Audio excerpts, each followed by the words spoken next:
Hi, this video has been produced to help you to improve your academic writing. We'll be looking at some of the basic rules of academic writing and seeing how following these will enable you to adopt an academic tone. You can pause the video at any point if you need more time to read the text or to make some notes. Writing academically may seem foreign or even intimidating at first, but it's just a different form of communication that requires you to learn its rules. Once you've done this and continue to practice, academic writing should become second nature to you. This is not an exhaustive list, but in general terms, academic writing adheres to the following rules. It's formal, avoiding slang and chattiness.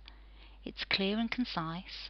It's objective, avoiding the use of personal opinion, and uses the work of others to support any claims, arguments, and ideas. Why is it necessary to write in this style?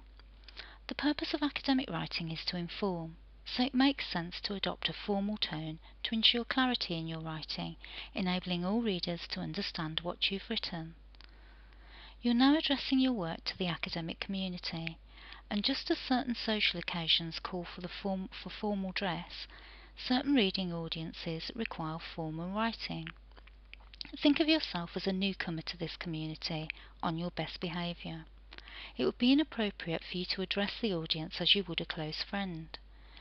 They may not understand what you mean by certain slang terms or informal grammatical structures.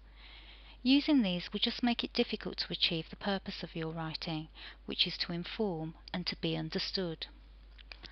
Now that we know why we should be writing in this way, we'll take a look at some simple things that you can do to make your writing clear and informative.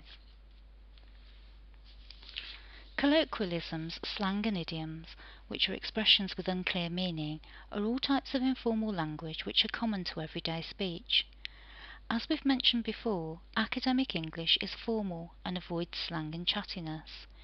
You can go some way to ensuring that you're using an academic tone by avoiding colloquial speech patterns in your writing. It's not acceptable in academic writing to use shortened forms. Abbreviations and contractions denote informality. Just like colloquialisms, they're generally more common in speech. If you take a look at this list of do's and don'ts, you can see that everything is written out fully in academic writing. Also, numbers should be written in full, unless they're being used in statistical and scientific work. But to clarify this point, it's advisable to speak to your lecturer to find out exactly what your subject area expects before you start any assignments. Most academic writing does not use first or second person pronouns. These are words such as I, me, my, mine, we, our or us, and you or your. Academic written language in general is objective rather than personal. The emphasis should be on the information that you want to give and the arguments you want to make, rather than you personally. Avoid statements such as I think that, or you should. To do this, academic writing makes the use of the third person. This removes the bias of personal opinion, allowing the reader to see the evidence in the writing and not simply the author's voice. Now let's take a look at some examples. This first piece of writing makes use of the first person point of view. It's been taken from the introduction of an English assignment on Shakespeare's The Taming of the Shrew, which requires the production of an annotated bibliography. When writing an introduction for this or any other type of assignment, it can be tempting to write in the first person because you're outlining a problem that you've researched and consider needs further investigation. But stop and think. Readers will normally assume that any idea not referenced in your work is your own, so it's unnecessary to make this explicit. When you do this, the main emphasis shifts to the writer rather than the information being presented, including phrases such as I think that, I believe that, my and I, has the effect of removing the objective stance required in academic writing. The second example here has been written entirely in the third person. The colour-coded sections show where the first-person pronouns have been removed from the writing. To read it fully, you may want to pause the audio for a few moments.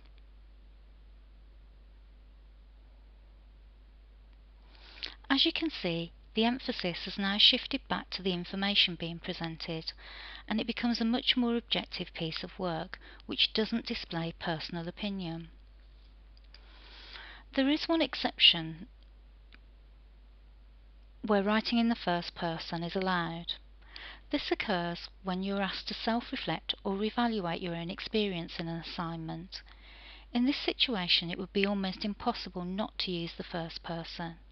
But just to be on the safe side, make sure that you check with your lecturer to find out exactly what they expect.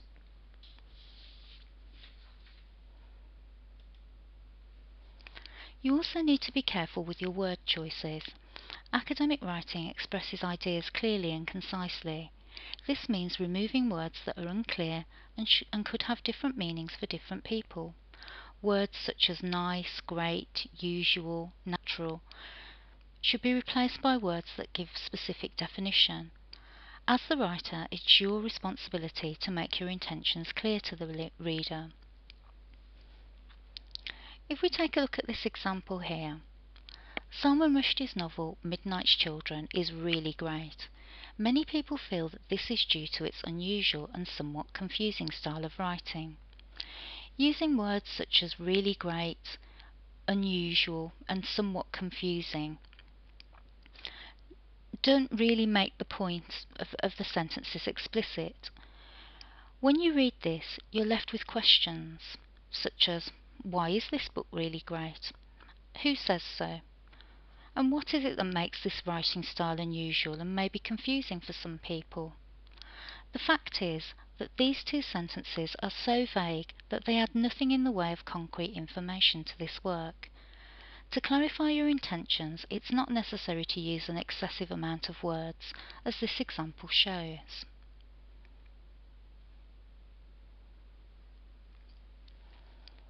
There are actually fewer words in this sentence than the first example, but these words address the questions that have been raised. Looking at the first clause highlighted in pink, there's an indication here of what is unusual and confusing about the author's writing style. The blue section here mentions a prestigious award given to the novel and goes some way towards an explanation of why the novel might be considered to be great and who's saying so. The last section, highlighted in green, puts a name to the style of writing used in the novel by quoting the words of another person. If you need help with your referencing, there's a useful guide to referencing and academic conventions in the Help and Guidance section of the Newman Library website. If you have any further questions, you can always pop along to the library to ask someone in person.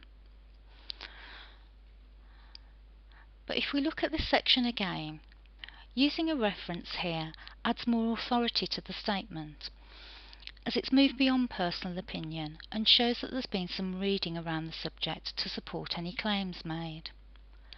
You may also notice that instead of using the simple and vague word choices of the first example, this sentence makes use of more sophisticated and explicit vocabulary. Using a thesaurus will help you to include more sophisticated vocabulary in your writing, but do be careful. Don't try to use words that you don't fully understand just to make your work appear more academic. These words may look awkward in your work, and worse still, you could be using them out of context. This will confuse your reader and detract from any argument you want to make. So to recap, always keep in mind that the purpose of academic writing is to inform. It's formal, avoiding slang and chattiness, clear and concise, objective, and uses the work of others to support claims, arguments, and ideas. Remembering these rules will enable you to achieve its purpose. Thanks for watching the video. I hope that you found the information useful, and good luck with improving your academic writing.